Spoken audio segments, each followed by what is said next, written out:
ముమ్మిడివరం మండలం ఐనాపురం గ్రామంలో గత 15 రోజులుగా ట్రాక్టర్లతో మట్టిని తరలించడంపై సర్పంచ్ మోకా రామారావు ఆధ్వర్యంలో రోడ్డుపై టెంట్ వేసి నిరసన వ్యక్తం చేశారు. సుమారు 40 ట్రాక్టర్లతో మట్టిని తరలిస్తున్నారని, దీనివల్ల రోడ్లు ధ్వంసం అవుతున్నాయని ఆయన ఆరోపించారు.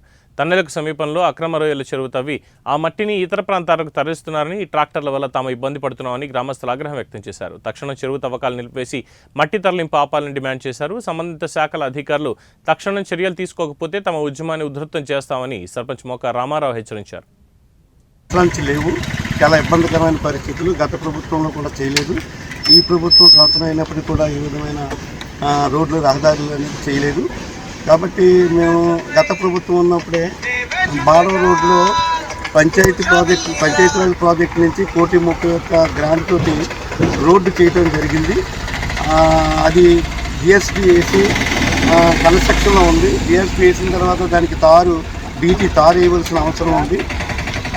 ఆ టైంలో కాంట్రాక్టర్కి బిల్లు లేట్ అవ్వడం వల్ల అతను మెటీరియల్ బయట తోలుతున్నాడు. బిల్లు వచ్చిన వెంటనే బీటీ వేయడానికి సిద్ధంగా ఉంది. ఈ లోపల అక్రమ తవ్వకాలు చెరువులు రూపంలో తవ్విస్తూ ఎవరో రాజుగారి చెరువులంట తనేల దగ్గర ఒక 40 ట్రాక్టర్లు పెట్టి ఇష్టం వచ్చినట్టు ఆ రోడ్డు మీద తోలేయడం జరుగుతూ ఉంది. నేను 1వ తారీఖున ఆర్డీఓ గారితో మాట్లాడి, అమ్మ ఇది చాలా ఇబ్బందికరమైన పరిస్థితి, మా ఐనాపురానికి రహదారి లేదు, కాకపోతే మట్టి ట్రాక్టర్లు ఇష్టం వచ్చినట్టు తిరిగేస్తున్నాయి, ఉన్న రోడ్డు కూడా పాడైపోతుంది, ఆ రోడ్డును ప్రొటెక్ట్ చేయాలమ్మా అని చెప్పి అడిగినప్పుడు ఎక్కడని అడిగి ఆవిడ క్లియర్గా చెప్పినప్పుడు నేను చెప్పడం జరిగింది. నేను చెప్పిన గంటన్నరలో వచ్చి ఆవిడ ఇవన్నీ బ్యాన్ చేయడం కూడా జరిగింది. ఒక 10 రోజులు దగ్గర వారం రోజులు బ్యాన్ అయినాయి. తర్వాత మళ్ళీ మామూలుగా తోలకం మొదలైంది.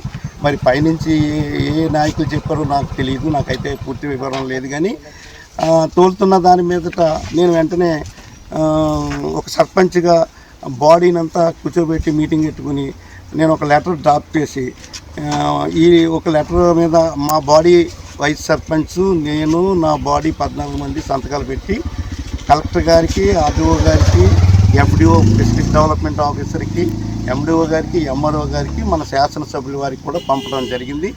దాని మీద ఎలాంటి స్పందన కనపడలేదు.